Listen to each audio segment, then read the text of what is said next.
So the next thing is, we all think our genes are permanent. It's like a thalayarthu, it doesn't change. But the fact is, our genes are not more complicated than a stalk of rice.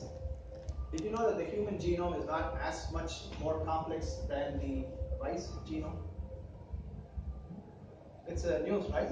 But it is true. Right? Professor of Micro says yes. So it's not more complicated. So what is the difference between all of us sitting here, which every one of us is different? How is that different? That's because our gene does not express the same way in every one of us. Each gene has or many genes have an on and off switch, and the pattern of the on switches in this room will determine what are all the lights that come on.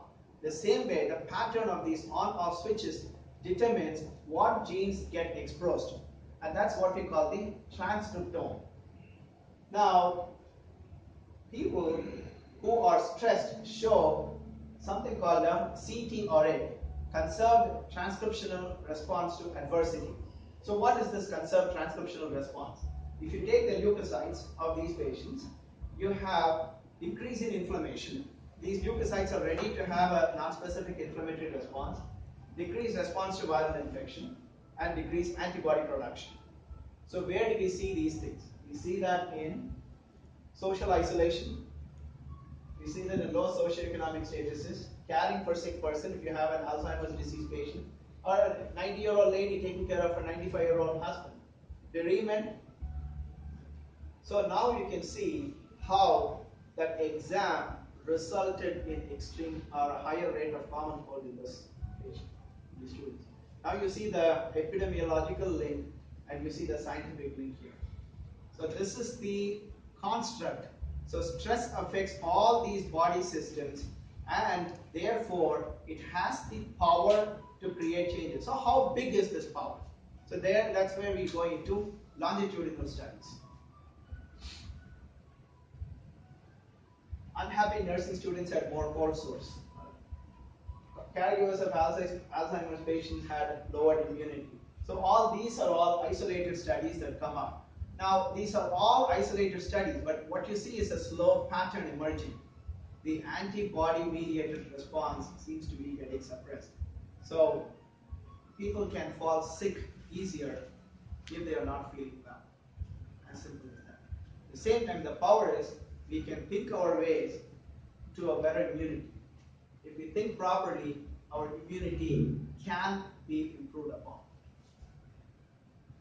So, for stress response, for every clotting response, clotting cycle, we have something called the thrombolytic cycle, right? So, for every system in our body, we have an opposite system. So, for the stress system, what is the opposite system? So, this is what this Professor Benson at Harvard University found. I had a chance to give him my book, and so I thought I'd just plug my picture there. Please bear with me on that. So, this Benson, let's hold it. What he did was he finished his cardiology fellowship and he joined Harvard Medical School, and he wanted to do a research. He wanted to do research on hypertension. So what he did was he took monkeys and he wanted to prove that hypertension is an involuntary or is a voluntary response and can be controlled.